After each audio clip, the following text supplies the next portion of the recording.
تمام ہی تعریفیں اللہ ہی کے لیے ہیں جو معبود برحق ہے اور جس کے قبضے میں ہم سب کی جان ہے۔ تو آج ہم جانیں گے کہ رزق کے 3 غیبی دروازے کس طرح کھولے جائیں۔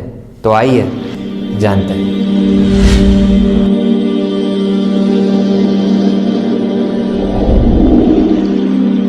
سب سے پہلے ایک بات ذہن میں رکھ لیں، رزق کے معاملے میں ایسے لوگوں سے ہمیشہ دور رہیں جو آپ کو طرح طرح کے ٹوٹکے بتا کر بدعت میں لگا دیتے کہ گھر میں اونٹ کی ہڈی رکھ لو، الٹی ہانڈی رکھ لو، دروازے پہ جوتی لٹکا لو، جیب میں کلونجی رکھ لو، یا گھوڑے کی الٹی نال لگا لو، یا پیسوں کے ساتھ کوئی بھی چیز رکھ لو تو اس سے آپ کے پیسوں میں برکت آنا شروع ہو جائے گی یا وہ بڑھنا شروع ہو جائیں گے۔ اگر کوئی بھی ایسی بات آپ کو کر کے بدعت کے اندر یا شرک کے اندر مبتلا کر دیتا ہے، اگر یاد رکھیں اگر اس سے ہی رزق میں اضافہ ہونا ہوتا تو اللہ تعالیٰ کبھی بھی رزق کا ذمہ اپنے ذمے میں نہیں لیتا۔ تو آئیے جانیں کہ قرآن پاک آپ کا پہلا رزق کا غیبی دروازہ کیسے کھولتا ہے۔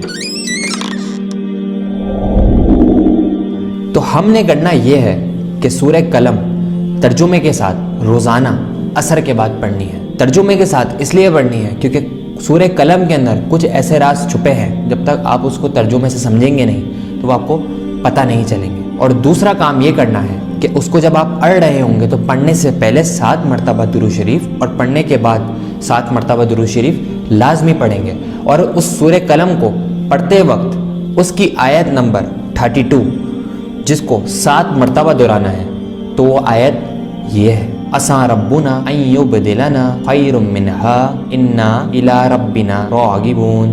امید ہے ہمیں ہمارا رب اس سے بہتر بدل دے، ہم اپنے رب کی طرف رغبت لاتے ہیں۔ اس کا مطلب کہ جو کچھ بھی اللہ تعالیٰ نے آپ سے لیا یا آپ کے پاس سے وہ چلا گیا تو اس پہ غم خار نہ ہوئی ہے، کیونکہ جو اللہ تعالیٰ کی طرف امید سے اور اللہ تعالیٰ پہ کامل یقین کرتے ہوئے اس کی طرف متوجہ ہوتے ہیں تو اللہ تعالیٰ اس سے بہتر ان کو بدلہ دے دیتا ہے۔ اس عمل کو آپ 21 دن تک روزانہ کرتے رہیں پابندی کے ساتھ، جس میں آپ اپنی نمازوں کا بھی خیال کرتے رہیں، تو انشاءاللہ 21 دن کے اندر ہی آپ کو اس کا بہت ہی اچھا رزلٹ اور بہت ہی اچھا فرق ملے گا، کیونکہ رب تعالیٰ کبھی بھی کسی کے پکے اور اچھے عمل کو ضائع ہونے نہیں دیتا۔ تو آئیے اب ہم چلیں گے رزق کے دوسرے غیبی دروازے کی طرف۔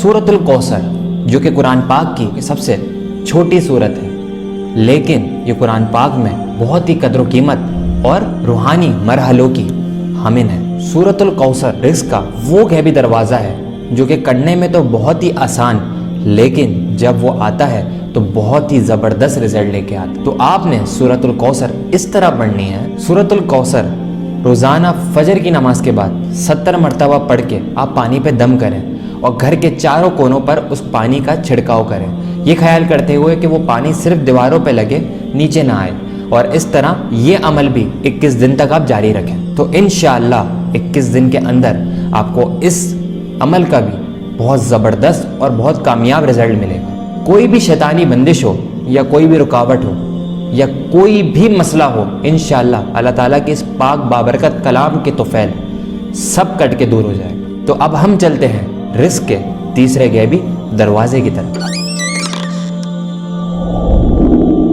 اب تیسرے دروازے میں ہم کریں گے یہ کہ 2 چیزوں کا اپنی معمولات زندگی میں بے شمار طریقے سے اور اچھے طریقے سے اور پختہ طریقے سے ہم یہ صورتوں کا تلاوت کرا کریں گے، جس میں ہم پڑھیں گے سورہ فلق حاسدوں کے حسد سے بچنے کے لیے۔ تو جب آپ کا رزق حاسدوں کے حسد سے بچا رہے گا تو اس میں بے انتہا برکت ہوگی۔ اور ہم پڑھیں گے سورۃ الناس اس نیت کے ساتھ کہ آپ کا مال، آپ کی جگہ اور آپ کا کاروبار، ہر چیز شیاطین کے شر سے محفوظ رہے، کیونکہ شیاطین کسی بھی چیز میں شامل ہوتے ہیں تو اس کو تباہ و برباد کر دیتے ہیں۔ ہم پڑھیں گے اس طرح سورہ ناس اور سورہ فلق دونوں کو ملا کر، سورہ فلق پہلے پڑھی جائے گی اور سورہ ناس بعد میں پڑھی جائے گی، دونوں کو ملا کر پڑھیں گے۔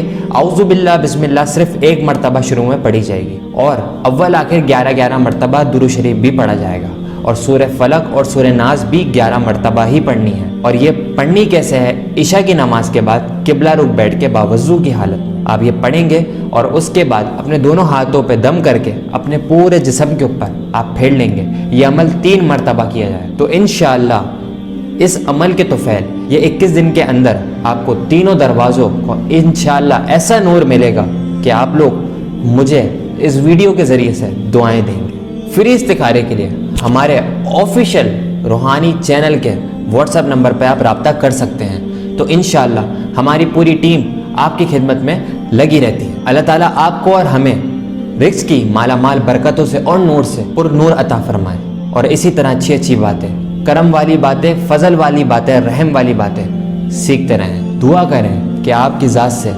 ہمیشہ دوسروں کو فائدہ ہو، کیونکہ جو دوسروں کے کام آسان کرے گا اللہ تعالیٰ اپنے اذن سے اور غیب سے اس کے کام آسان کر دے گا۔ دعاؤں میں مجھے یاد رکھیں، آپ کا روحانی بھائی محمد فائز شیخ مصطفی آپ کے لیے بہت ساری چیزیں لانے والا ہے، اور میری پوری ٹیم کے لیے دعا کریں کہ اللہ تعالیٰ ہمیں ہر مرحلے پہ اور ہر موڑ پہ کامیابی عطا فرمائے۔ السلام علیکم ورحمۃ اللہ۔